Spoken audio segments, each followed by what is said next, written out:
Aloha. Welcome back to the deep end. No snorkel, no actual Hawaii either. That's a picture I took.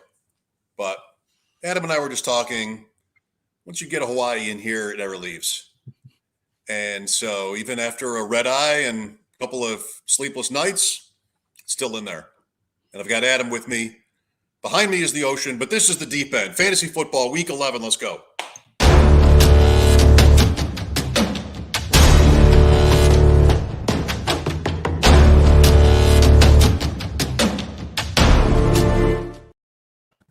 I saw that shark, by the way. Did you? In Waikiki, yes. I finally got to meet him. When did you get back? You still look like you're on white. You got the tan going. You got the palm trees in the background. It's hard to tell days anymore. I left Saturday night and got back late Sunday, so almost before it was dark, barely before it was dark on Sunday. Okay. But worth it, right? Like, sure. Go see the world. That's what I say. Yeah. I say that as somebody that's done very little of that, like intentionally in my life. I've always fought against trips like that. Too far, too expensive. But, is it worth it? Was it worth it? Is the question. It definitely was. Definitely was. I love it. Never forget it. And by the way, that's a picture I took from a table at the restaurant, Mama's Fish House, a famous restaurant. And you sit there and just look out at the ocean. You can see it on my Instagram, Shope Talk. But like that's a real picture I took.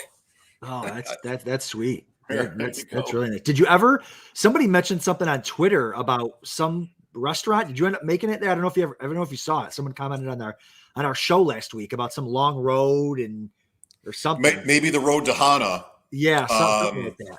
No, we had a flat tire, so we did go up Mount Haleakala, which was amazing, and I was worried about the tire the whole trip. But we bagged Road to Hana, which is regrettable.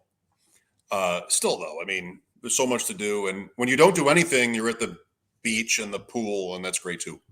Oh, yeah. So thank you, Hawaii, and everybody my family, everybody that enjoyed that trip with me. It was really great, including you and everybody who watched last week. You told me, I trusted you. You said, like, oh, it looks good. And I watched it back. And I'm just on the surface of the sun in that episode last week. Like, you can't even see the top of my head. I was going to wear a hat tonight. Like, no, I have to remind everybody I have actual hair. Because it was just like the sun. I mean, I thought you were in a bathrobe. I didn't know what was going on. I don't know. But week 11, before we get into what we're going to call sweat season, and I know I think a lot of you are there, like, trying to figure out waivers and going watching these games. Like, it's really, right now, it's a thin line between the playoffs and not for a lot of us. First, let's take a look at the DraftSharks Invitational. And speaking of thin lines, my man cannot get to the top. I can't. I play in what feels like $1 million worth of high-stakes fantasy football leagues. And the first thing on my mind this morning is let me jump on and see where I am in the DraftSharks Invitational. In a freebie. Well, it's free to enter, $2,000 to the overall champ. And I'm like, I passed him. I'm finally going to pass him. I'm trying to calculate in my head as I'm looking it up. And Chad has a 0.5 lead on me for first place. And for those of you, this is kind of one of our things every week. This is kind of actually how, Mike, we started our show, was based around the DraftSharks Invitational. And for people who don't know, it's an invite of all the best high stakes players in the world. And not all of them, as many as we could get in. And then a lot of the top analysts. And so it's a single entry, tournament, so to speak. So you're not competing against someone with 100 more entries than you. So this is, let's find out who the best of the best are. And last year it was Pete Overzet, great player, really, really smart guy, really good drafter. And this year it's been Chad all year, and I've been nipping at his heels, and nothing would bring me greater joy than to catch him. And here's the overall standings. I mean, even if you just look. I mean, the top 10, Chad Schrader. And what was interesting, too, before we came on the show was I wanted to see how many, because it's always like, to me, it's always been like an analyst versus player type of discussion, too. Like, because the players always have a chip on their shoulder. They want to be, all the analysts get recognized, worldwide. And the players are like, hey, we're pretty good, too. So 7 of the top 10 are actually players. You've got Chad Schrader, me, I consider myself a player. Abib, Austin Martin, Jules McLean, Scott Fish, and Crack Rock are all players up there. So how about 8 out of 11? Yes. Yep. You got Lenny Papano, the DraftSharks, win Lenny's money. So, Yep. Yeah, no, it's been a fun little ride, but I got to catch him. Or I'm not going to, my 2021 will be a failure. Look, I know some people are superstitious. You will, right? I will. It's been somehow we put up like 150 this week with like nobody going, but yeah, no, I will. He lost Derrick Henry. I mean, I can actually pull up my roster here. Let me see. Right. Same division. That's why you don't have the same league. Exactly. So that's like the unlucky part too, is it's, the same league. So I'm not even leading my league, but, yeah, so I've got Mac, Kyler, and Stafford that have been great for me. Yeah. Zeke, Uncle Lenny Fournette, Najee have carried me because my running backs are really thin. But I've had those three have been great. And then, I've had Debo and Ayuk. That stack's been great for me. I mean, Ayuk hasn't done a ton, but Kupp and Debo are they 1-2? Kupp and Are Debo. they 1-2? But yeah, Kupp and Debo are carrying me. Evans, Hall of Famer Mike Evans, obviously has had his weeks. Right. Deontay Harris is probably a pretty good pick. Yeah, exactly. And this is best ball, super flex, best ball for the people who haven't been following. Super flex, best ball. So in August. I'm sorry. I'm sorry, Adam. In August, I was going to say like Deontay Harris. Yeah. Who drafted Deontay Harris, right? Sure. Yeah. So yeah, I mean, it's been good. It's been fun. It's something that was kind of my baby last year. I really want to put this competition together, and to be in second, 0.5 out of first is really cool. And hopefully I can finish it off. Yeah. The only thing, I mean, this isn't necessarily a negative. Just like you have the three quarterbacks who've all been on the field. That's a challenge for anybody in best ball. Like I drafted Justin Fields and Zach Wilson behind Dak Prescott. And I even picked up to get those guys, and that hasn't really worked out. But your three guys all have bye weeks left. So like this week, if Murray doesn't play, you need Mac Jones. And then if, next week you'll need Stafford and eventually Jones. Like that's one challenge you have. But if your receivers, your top two guys remain your top two, I think you're in great shape. Yeah, like you said, this week I've got Stafford and Kupp out, so right. But yeah, it's been and it's super interesting too. Like I don't have much Debo at all. And this was kind of one of those drafts. I'm like, you know what? He's there.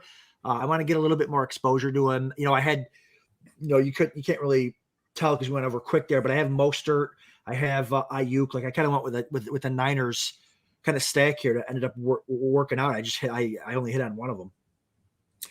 Well, good luck. I'm up to 40th, by the way. I saw that. Look at you. You did?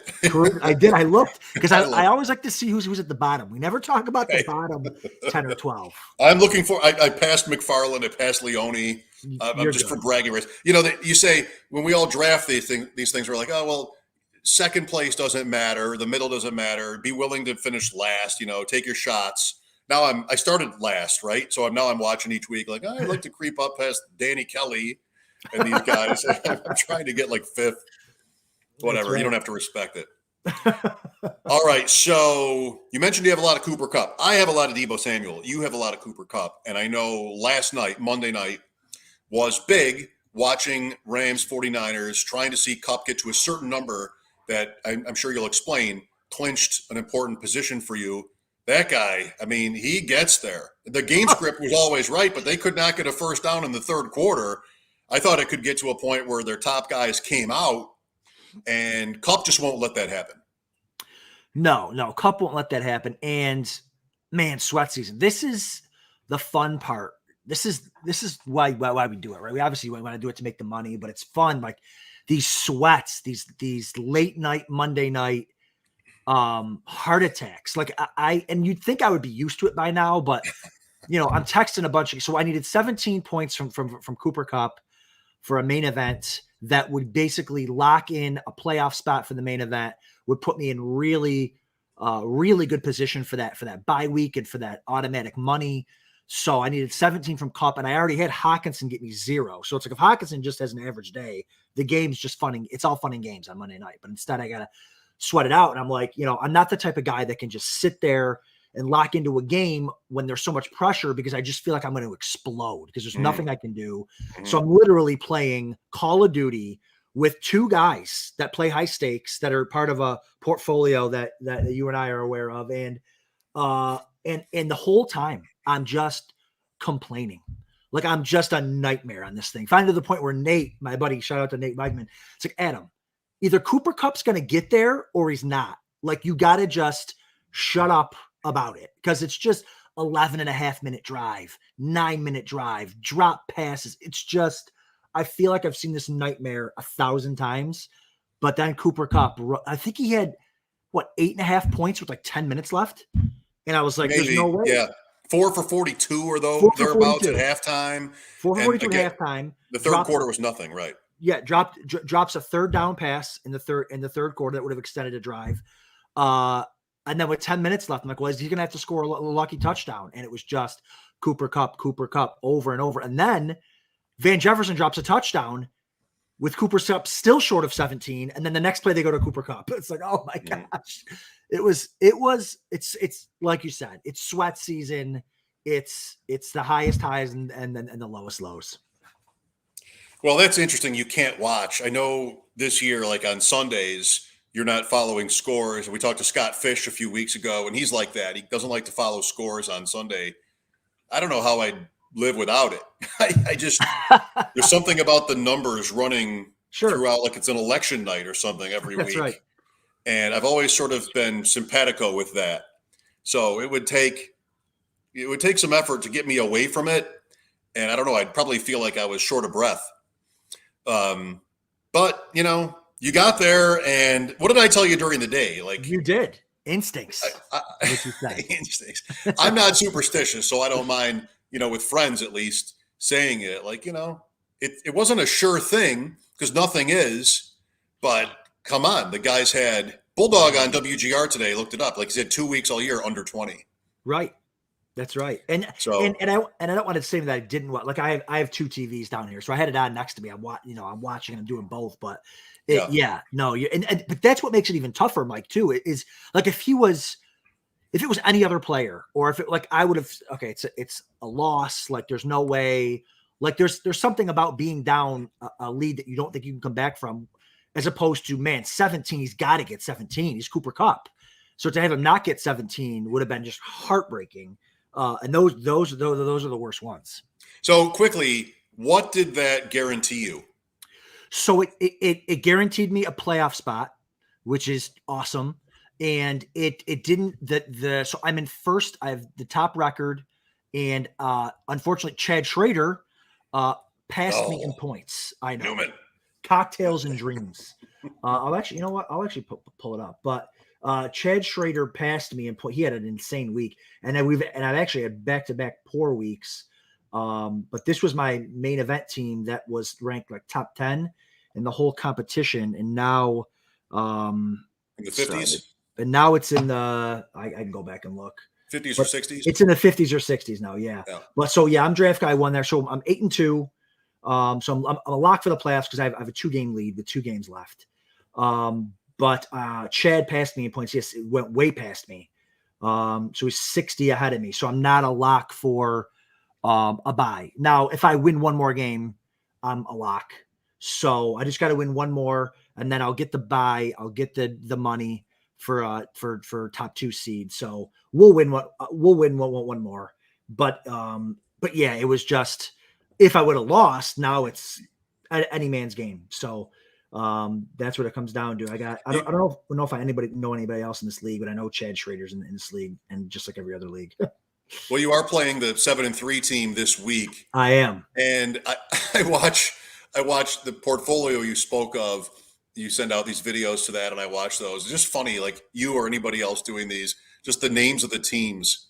Yeah. It's when you're listening to any podcast and they read the names of the Twitter accounts, this week we have grandfather of value investor, and you gotta watch out for groundskeeper Willie's on my heels. It's like listening to a horse race. That's right. That's names. But here comes locals only vodka. Look out! Well, you gotta love it. I mean, this is why we do it, and especially if you have success. It's a great feeling. This is really my first year playing like this. I have 8 teams, 4 main event and 4 FBG, and 6 are in with 2 weeks left out of 8. Look at you. Look at you. You're the teacher out here. I am not the teacher. I am the student, and I am at a luau right Come now. on. Again, I'm back. But that's it. No, you're right, Mike. That's why we do it. Like if Cup I would have preferred that Cup gets 17 in the first half and I can sleep like a baby. But I loved waking my house up. Like I was screaming at the top of my lungs when he got to 17. Like I was it was like the floodgates of emotion opened, and it's like, wait till the real money's on the line. Coming up. Got to thank my other partner, Louis G, for his partnership on a couple of those main event teams that are in good spots. We're not in, but I like how we sit. All right. You'll get there. So sweat season is the best. Instincts. Now, this has become sort of an inside joke between you and me after sitting at a card table with you in Las Vegas and watching you, hit 15 against a 6 or whatever. I don't know. It's the other way around, actually, but go ahead. Either way, like just sort of against the book. And that's really sort of what has become the meaning of this word. As I think of it with you is, against the book, against the grain, be willing to take those chances. We talked to a couple of people last year in the off season who won big, and, they did that. And it's almost like you feel like a little bit like you have to do a little bit of that contrarian sort of thinking, unless you're running out 80 to 100 teams to beat the crowd. Yeah. And, when I messaged you that I wanted to talk about this, I had one specific thing, and I can't remember what it is, but, I was listening to a podcast this week, and this week it's only Tuesday, and, some of the best draft, like there's always this whole, the analytics crowd versus the tape watching crowd versus the gut, drafting by your gut or ADP, whatever.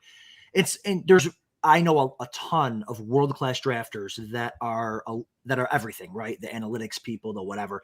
And I just heard one of the things that kind of bothers me about the analytics crowd. One of the things I find so interesting is I listened to a podcast with some analytics guys, and they were talking about, I feel like they always are slow to say that they like a guy because he's good at football, or because he looks good, or because he plays good. There's always this propensity to pump the brakes. If NFL teams don't know who's good, how am I supposed to know who's good? Yeah, that's me. Trust your gut, trust your instincts. Like if a guy looks good, and some of my years past where I really struggled in fantasy, it's because I didn't trust myself and I trusted what everybody else said. And there's time man, I really thought that guy was good, but I didn't draft him because nobody else liked him. So I feel like there's the best drafters, the best fantasy players can take the analytics, can take the information, the analysis, the projections, and combine it with their ability to look at a player and look at a situation and have an instinct. And I think I posted something today, like the George Kittle thing. There was nothing in projections that would tell you not to take George Kittle in the second round of the FFPC, but I just don't like the way that he blocks. He tries to, and I've said this in the podcast, he tries to kill every DN he goes against, and he looks great, and that's great for the NFL. But my gut tells me I don't want that guy because he's going to get hurt more often than I would like. So that's just me. That's my gut feeling. And I just want to tell people, man, go with your instincts when it comes to certain stuff. You'll be happier that way, because when it comes to you getting better as a fantasy player, you're not going to get better unless you go by your gut. And then when you're wrong, you know what went wrong. It's better than being like, oh, well, I knew that guy was going to be good, but I didn't take him because an analyst or a website told me not to. Go with your gut. If you're wrong, figure out why you're wrong and then fix that. That's just, I don't know. That was just kind of a thing I got from the podcast I was listening to. Well, I always love talking about this with you because for me, it is and will always be an equation. It'll always be math. I don't think it's gut, but I do think it's interesting. Like people use the word overthink as a negative. Like if you analysis by paralysis or vice versa, you sort of put it's a knock that you even do to yourself. Like I put more thought into it than I needed to. Therefore I came up with the wrong answer. but your brain never reminds you of the times when you do that and come up with the right answer. There's always that sort of gravitation to the negative. And so I think instincts are fine. I think that you really want to think it through. And sometimes whether that you want to call that your gut or some other sort of feeling, or it really just is the analysis. Melvin Gordon is a player I would talk about in this sort of category.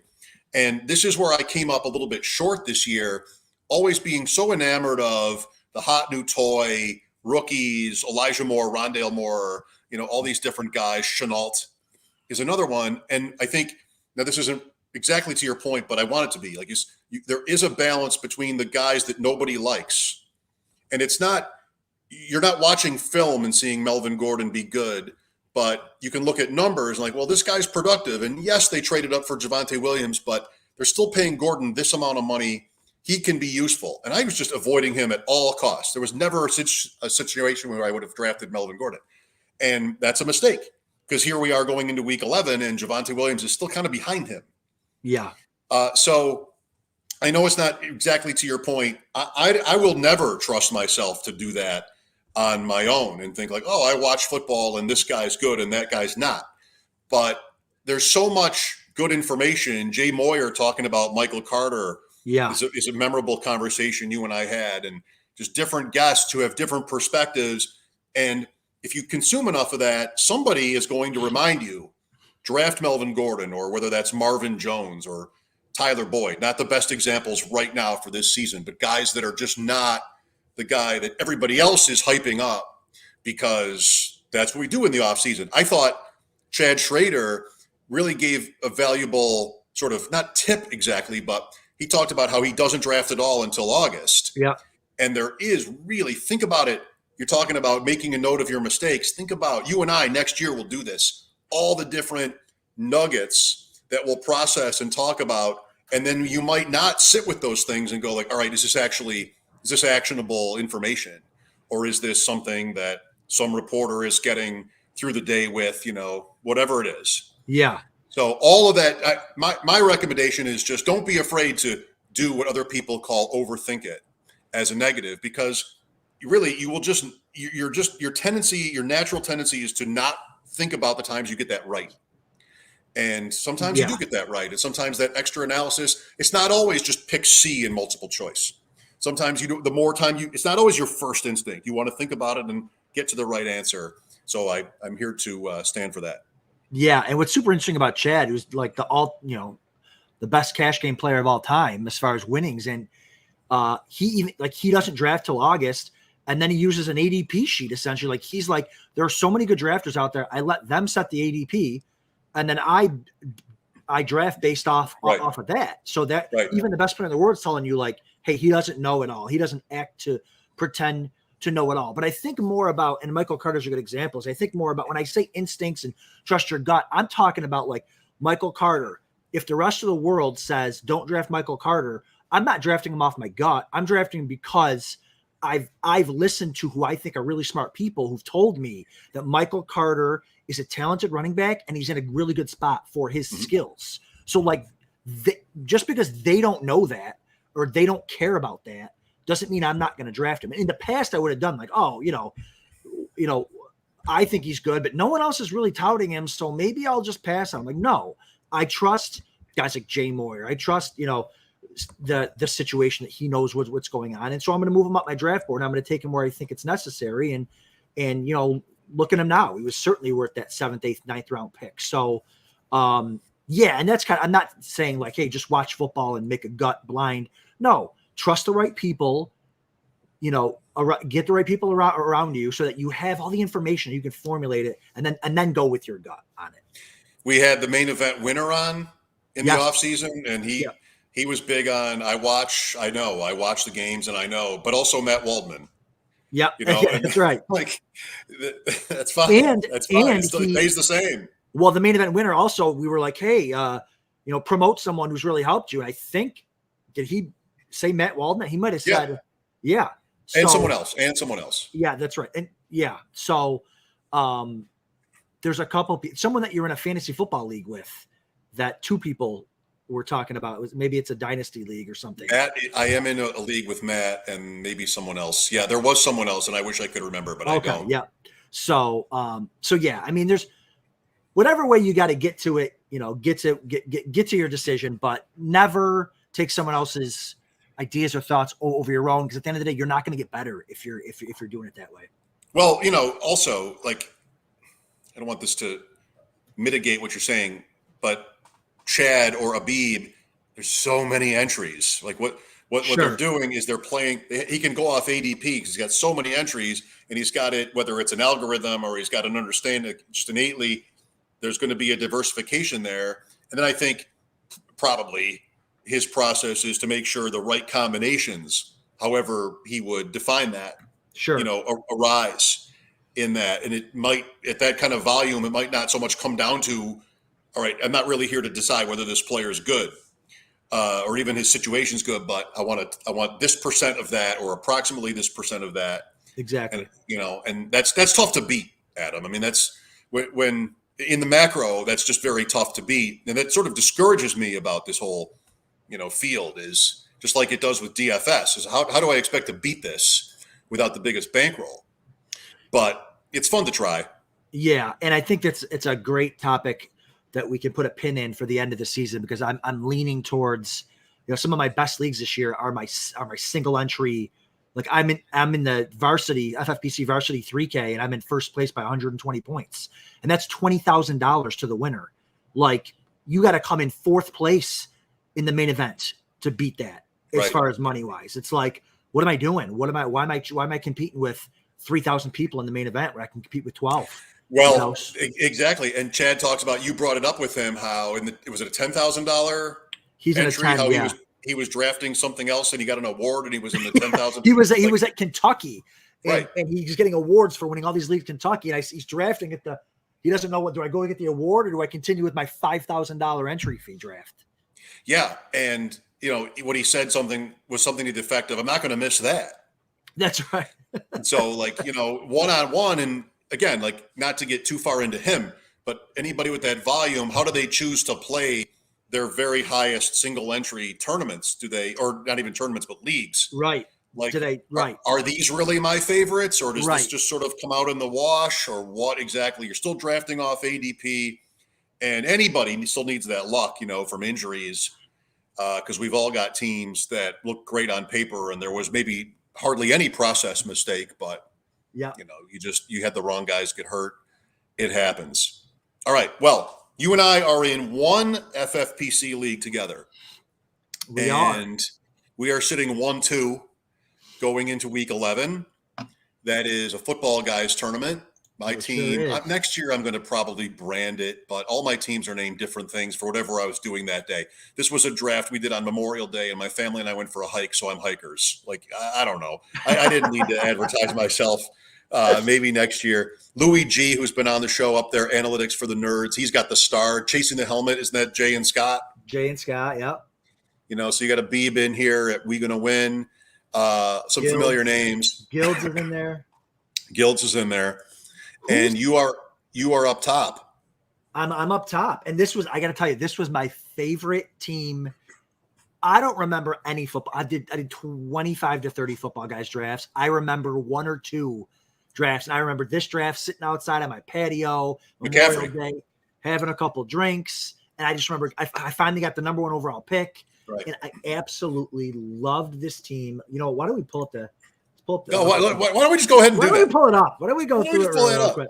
I got a team running away with the points lead with Christian McCaffrey being on the bench all year. That's what I want to bring up. No McCaffrey, Calvin Ridley, Robert Woods. I mean, come on. What is going on here? What is up with this? Speaking of Michael Carter, oh my gosh, look at him. But yeah, this was a really fun draft because everyone was really we had all these different side texts going on with different chats with people that were in this. And like you said, Abib and Guilds down there at the other end. Yeah. Me at the beginning there. It was I got to figure out who Wasp's tiny codpiece is, because he's in a million leagues with me. I don't remember. I don't know either. I just lost to him this week.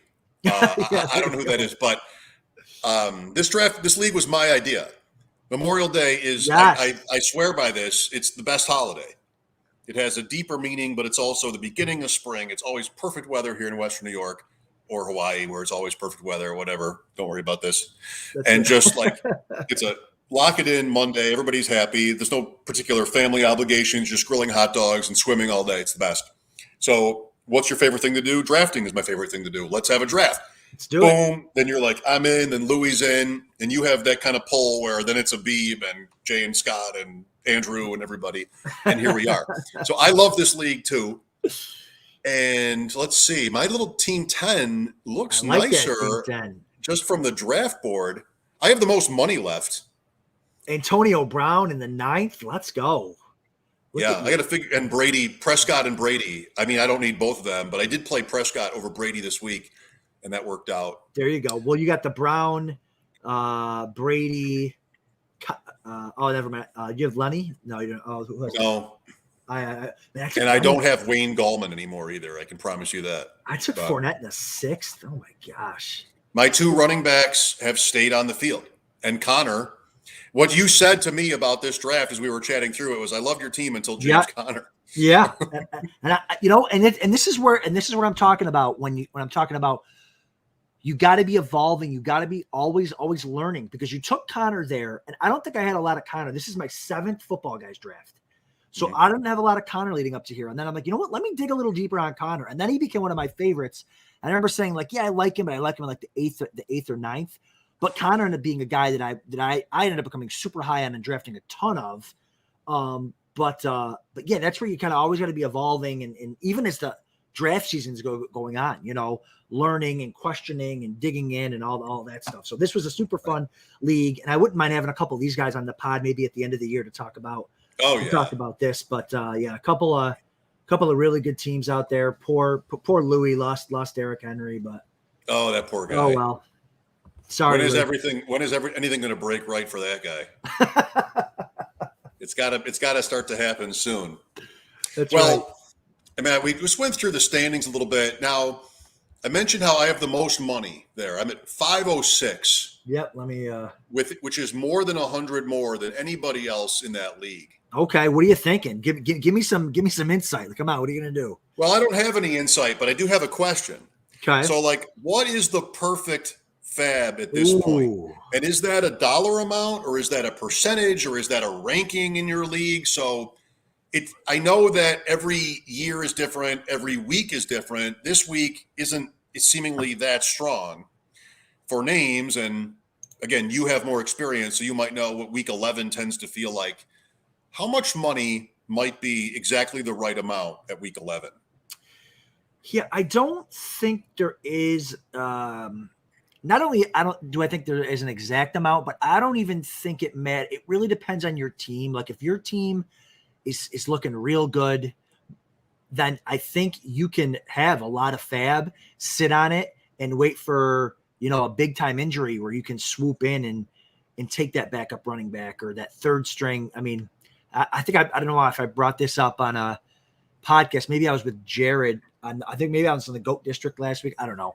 Jonathan Williams rings a bell from 2 years ago for the Colts, where he's that game. Just a nobody. I mean, I remember him because he was on the Bills, but a nobody from nowhere. All of a sudden, he's the third stringer that's going to start, or the fourth stringer that's going to start on a Thursday night game, and he pops in for like 25 points, needed a running back, used a bunch of FAAB to get him, and it's little pockets of situations like that. Ramondre Stevenson this week, right? Maybe even again on Thursday night, cross our fingers, it's a start here and a start there that can win you weeks, that wins you money.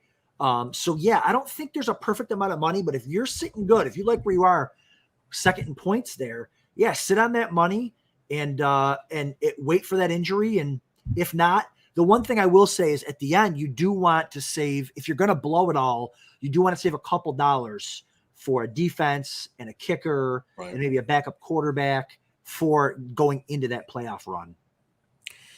Right. So if you're in second, it's a little bit easier. You can sort of hold the hammer back. If you're in seventh, then you really feel that urgency to spend it. Correct. And then you're spending it all on Adrian Peterson. Like I was in a league, like what Peterson was Peterson 2 weeks ago. Yes. I was in a league where I'm like 8th. I'm 80 points out. Like what am I going to do with the 700 FAAB? And I blew probably 550 of it on Adrian Peterson. Like, if it works out great, if not, I'm not going to win anyways. And that's what gets dangerous too. When you get down to the end, like you said, you're saving all that FAAB. Now's your opportunity to use it. And some desperate team can swoop in and take him from you. That's the pain in the butt.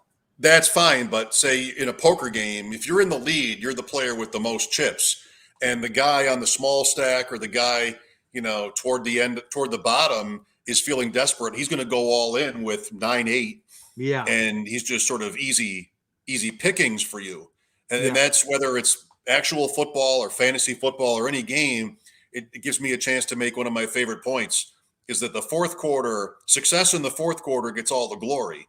Everybody knows, the greatest comebacks in NFL history, but how many people know like what the other side equivalent of that is, where a team got out 35-3 and just had nothing to worry about the whole day? Success early on is worth more than late because you have more control over the room, and you don't have to gamble like that. You don't have to push in on Adrian Peterson because you have nothing else to do. You can wait. And if I've got what looks like a playoff team, that's a very competitive league. And I'm not saying that I do, but I've got the money advantage there and a good score. I can be a little bit more judicious, at least for one more week. If I get completely trounced in week 11, then I might be on the other end and feel like I have to push. But otherwise, it's a little bit of a luxury, and it really is an edge. So success early, it can even come into your drafting, Adam, whether you're drafting in the main event after the Dallas-Tampa game is over. That's something I want to look back at. Like you and I sat there on the Friday after Buccaneers Cowboys, which was a game where there was a lot of actionable, stuff, whether that Antonio Brown or Amari Cooper or whoever. Smash game. Yeah. Yeah. You get that first win and then you play with the lead, and, other people gradually feel more and more pressure throughout the season. So early success never gets the credit it's due in sports, and, games can be sports. Yeah, a couple comments to that is, I always love these stats. This quarterback has 35 come from behind victories. Right. I want the guy who's winning. I want the guy who's killing everybody. Like, what are you talking about? What was John Elway's problem, Adam, throughout his what was his problem? Why was every one of his wins 24-22 in the fourth? Like, why did he need to struggle like that? The only comeback I care about is for Frank Reich. That's I want my backup quarterback to have the comeback wins. Okay. Kelly didn't have that list because his team was always ahead. That's right. So the other thing is too, we do got to talk about the actionable Thursday night, because I was looking at that the other day. One of my worst main event teams this year was a post Thursday night game where I don't know if I got carried away, but like the guys just kept falling in the right spots, and I took Amari Cooper in the second round because Gallup had got hurt, right? So we're like, oh man, Amari Cooper now is all those targets going to be divvied up, and I ended up with Antonio Brown, who hasn't played, and I ended up with Dak Prescott, who got hurt. I ended up with a couple other. I think I have Leonard Fournette in that league too. But one of my worst main event teams is a very heavy team where I drafted Thursday night guys the day after or the night of. Mm-hmm. So Gronkowski. I don't know if I have Gronk in that league, but it was a very. We'll look back at the end of the year, but it was a very heavy Thursday night team, and I'm thinking to myself, man, I can't believe I fell for that trick. The bare knuckle. So Antonio Brown and Amari Cooper round 2, Antonio Brown round 3, and I ended up with Evans in that like 5-11 because Evans had a quiet game. Yeah. Yes. And then Fournette is also on our bare knuckle team, and that might have been round 9 or 10, but he was good in that game. And anyway, I mean, I wish that speaking of the bare knuckle, I wish last week someone would have told people to spend $1 on Matt Breida. Like I wish someone would have said, hey, have the instincts to spend $1 on Matt. Don't we have Matt Breida in the bare knuckle? Yes. 28th round. Let's go. He mattered. He's always the answer. That team is challenged, but everybody's best ball teams are challenged in some way. Like Darnold, Claypool, Robert Woods, Barkley. We're hanging in. We're 5th. I mean, it's okay. It's live. That team is live. It's live. If Trevor Lawrence is the key man, Are we ahead of BIP? Are we ahead of BIP Lat Mandel? I don't think so. Oh, of course we're not. You want to look? I'm looking right now, actually. What's his team name? High Stakes Bare Knuckles. He's third. Love that guy. Like, what a stud that guy What is. a great guy. What a great guy. Let's take a look. Can you pull that up? Yeah. Oh, yeah. I don't think the draft board can be pulled up. Nope. Here it is. Yeah, he's third. He's got us like 35. 35. Yeah. Something like that. But look at, yeah. Oh, AJ Dillon. Let's go. AJ Dillon, Barkley, Najee, Fournette. Saquon. Yep. Oh my gosh. Yeah. Quarterback were weak, but Mike Strachan. Okay, we're live. Mike Strachan. Like, what happened there? Mike Strachan was a guy. He was exciting during Canton during the preseason, and I feel like if we're going to lose this, I would have lost it in the last 6 rounds. I don't know. Jimmy Graham. I think had one called back 2 weeks ago, but hold on. How far out are we at first? Yeah, 130. Yeah, yeah, we can't catch first, but really. It's not about the 130. It's about the 130 and the 4 teams in between us. Like we'd have right. Second place is 38. We're making money. I'm telling you. With AJ Dillon, next 3 weeks, Barkley coming back. I mean, we lost Robert Woods, yeah, but Claypool practiced, I think. So Terry Bateman, Elijah Moore. Yeah, I mean, there's some. Those running backs could go bananas the next 3 or 4 weeks, and then we're locked in. Let's see what happens with Breida. I don't know if he plays much else, but yeah. I went over to you after that draft, and I went Breida over Marlon Mack, and you're like, "Can we just get out of here? It's so late. I'm so tired. We got another draft in the morning. That's right. It's like midnight Pacific. Can we just leave?" No. I went Breida over Marlon Mack, which really didn't work out at all. Not that Mac has been great, but until this week. All right, so waiver wire week 11. It's not that interesting. No, which is thank God. I got to tell you, thank God it's not that interesting. It's so, weeks like this, I tend to. I'll tell you how I go about my FAAB. I tend to like AJ Dillon isn't available anywhere, but the cool thing about FFPC is because that's where I play most of my leagues. Is you can just go. You can type the player's name in, and it'll show all your leagues and what league is available. And thank God for that feature. So just because I'm anal like that, I'll type in AJ Dillon. Randomly, maybe he's available. He's not. But it's weeks like this, even Ramondre Stevenson, where the top free agents, I'll type in to see if they're available anywhere. And that's really what I'm looking to do is there's no one that I need to have except for maybe those top like Ramondre or AJ Dillon. And I'll type those in, and if they're available in that specific league or 2, I'll go place a waiver there. But there's not a player that I think is available everywhere that I think I need to try to grind to get across all my teams. So this is one of those weeks. But I will say I do go through every team because there's always those random players that are dropped that you would never think. Like, I forget who brought it up. I think it was it Guilds maybe on Twitter today was talking about like Julio Jones. Like he might get dropped. So next week, that's a guy that you're going to want to go looking for because maybe you can hold him. And that's, like you said, Mike, perfect FAAB.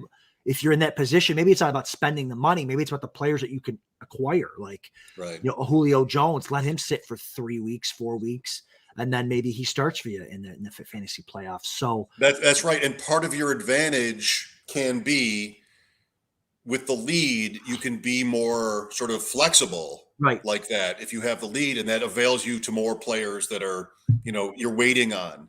Yes. Curtis Samuel is somebody I've got one. I cannot let go. And it just feels like still there could be a month of Curtis Samuel out there. So if you have teams like this too, where you're jammed and 3 running backs are hurt and another one's on bye and you got to do something. So there goes a guy like Curtis Samuel. But if you have the right combination and the lucky depth, if you're just sort of there, then you can hold on to him. Michael Thomas didn't turn out. Like Michael Thomas was this guy for 8-9 weeks before he said I'm not actually playing. Sorry. Psych. That's right. So, again, that early success gives you an edge over somebody who's losing early because then you just have more availability. You have more reason to be able to wait on guys like that. Yeah. So yeah. Exactly. However you would act on that, I mean, whether that's drafting or, we're talking about that Thursday night game, whatever the situation is you might not be able to do anything about it, but if you get off to a good start, that's a win for you. Yes. One guy that might be, I mean, Devonta Freeman, he's probably not available, but give him a look. I know they just cut Le'Veon Bell today, and Freeman's looked pretty decent. Again, you always want to roster running backs, but a guy, I almost tweeted something out today, but a guy that's going to be available everywhere. And I'm almost to the point where I'm like, listen, if I have to pick up this guy to win $500K, I'm not doing it. I want to guess. You know who it is. I do? You, of course. Carlos Hyde. No. Do you want me to give you a hint? Sure. You're the president of his fan club.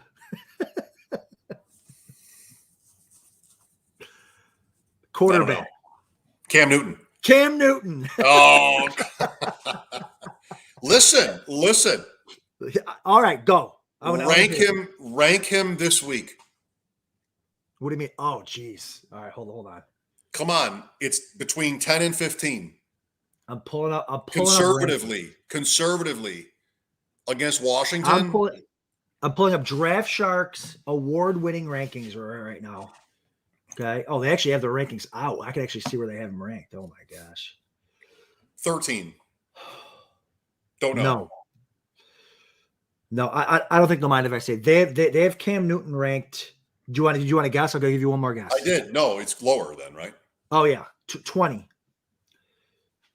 It's 20. Who's 19? Who's 19? Baker Mayfield against Detroit, though. I got to tell you. So I'm looking at it. So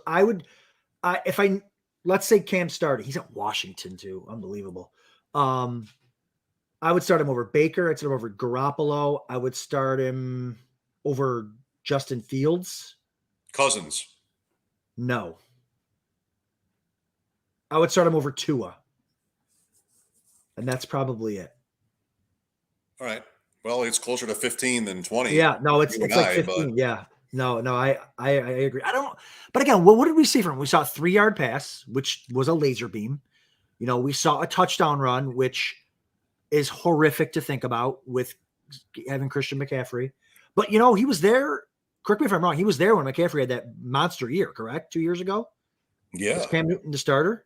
Yeah. So he's proven to be able to help. No, listen. Just you got to stop. Look at this Jalen Hurts.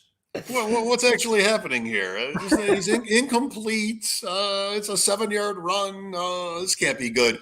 He's easily the quarterback above any. No one else is close for like most QB1 weeks. Is Jalen Hurts this year? And nobody likes him. I mean, it's like a matter of when does he come out? What do the Eagles do? Do they draft somebody? Do they go to Minshew? Oh, you've got these beat guys or whatever, these national guys like, oh, don't be surprised if they take him out. For fantasy, you like him, and Jalen Hurts has been a win, and he's already been a win. Oh, yeah. Jalen Hurts has been a win. Yeah. That is Newton, in terms of fantasy, that is Newton's career.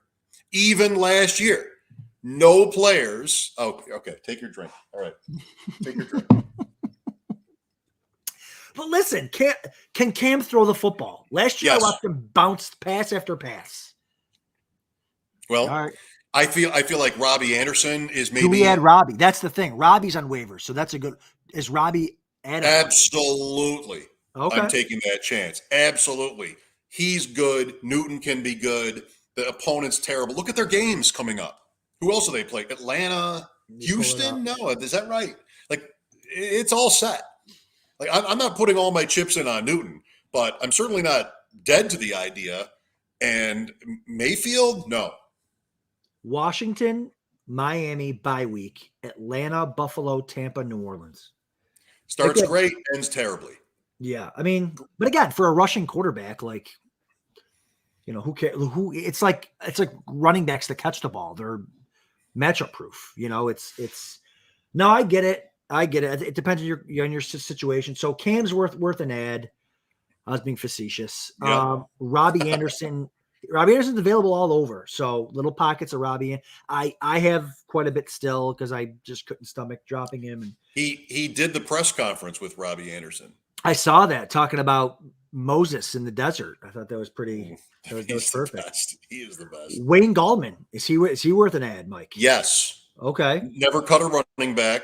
No, always had running back. They don't like Davis, or else they would use him. Right. Patterson is hurt. Yep. Gallman's relevant. Like I don't want to start him this week, but I think he could do as well for you as a lot of these backup guys. And what do you want? You want a couple of guys that are, in case player X, stud X gets hurt, then you have them on the bench and you can turn to them. Then you have guys like this that are more like the Houston guys, maybe, where you could start them to try to get 6, 7, 8 points, bye weeks, injuries, emergencies. So yeah. I think he could be on your. I don't think he has to be, but I don't think it's embarrassing to pick him up. There was one point in the offseason where I had 50% share of this player, and now I probably have like none. Do you want to guess who it is? Because he's my next guy, wide receiver. So we're done with Gallman. We're done with Gallman. 50% share of this player, wide receiver. And there was a day where I was victory lapping him hard. This during the season? During the off season, during preseason. During preseason, because something else happened. Yes. On that team. Conference? NFC South.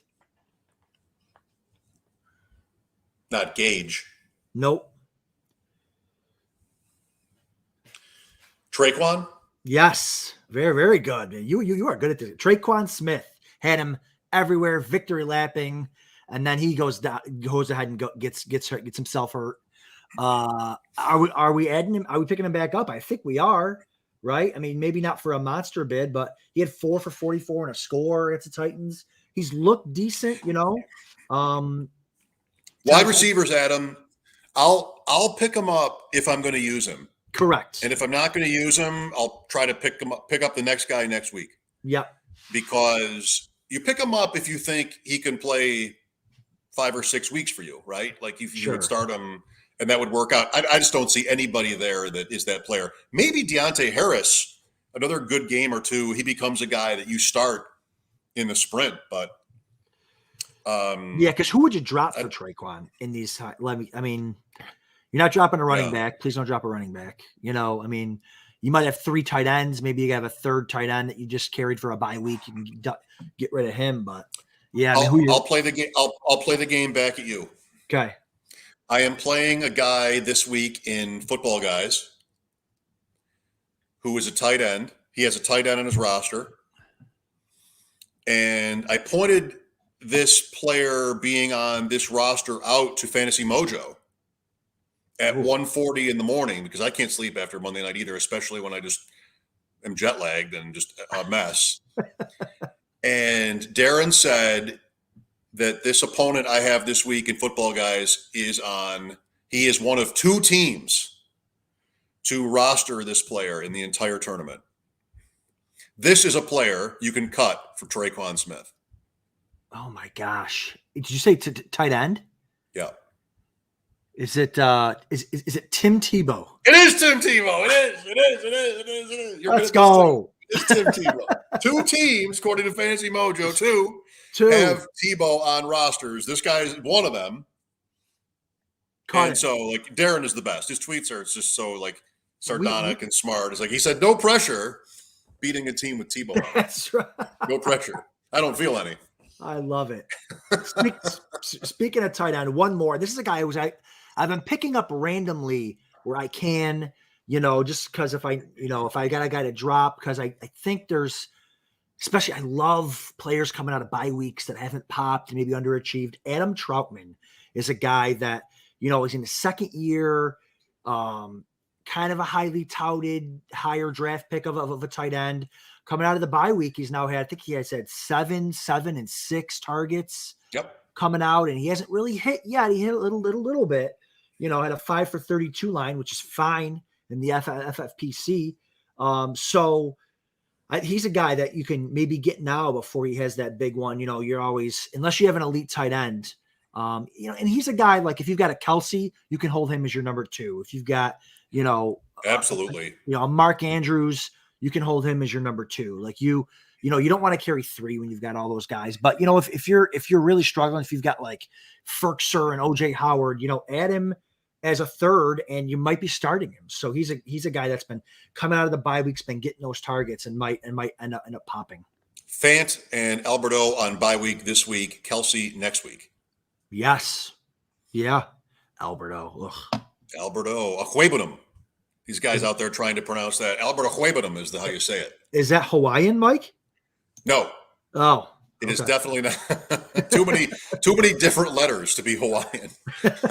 Ahuebanum is how you say it. Of course it is. Okay. Any questions for me? No, I think how was your week? What you said? Did you go good 6-2 or something in the high stakes stuff? Did you say? I don't remember if you said. At worst, we lost. Louis and I lost one, and that team we looked at lost to that other guy. You didn't know who he was. 6-2. I've got 4 football guys teams, and they're all top 2 in points. Sensational. 2 mains that are top 2 with Louis in points, and then 2 others that are struggling a little bit. I don't know. Those teams all started with the same 3. We went Kamara, Lamb, and Kittle. 1, 2, 3 in both of those teams, and they're both in the middle. Like one jumped up this week because of Lamb, and Kamara, even without Kamara, like they're still alive, but they're long shots. You get the kill in the 3rd round in 2 leagues? Yes. Wow. Yes. Louis and I were 3-2 in Vegas the Friday night. I remember that. Yep. When we went Kelsey, Mixon, Kittle, Mahomes, the first 4 picks. Okay. And a bunch of receivers after that. The team's good. Kelsey Mahomes stack. Gotta love that Monday or Sunday night. That was a fun one. Finally. That's right. All year for that game. That's right. Tyreek. That's right. So, it's really fun right now. And thanks, everybody, for tuning in. And, let us know what we got wrong, right? That's, of course. They always do. All right. Good luck in week 11 in the deep end. And feel free to reach out. We will see you next week.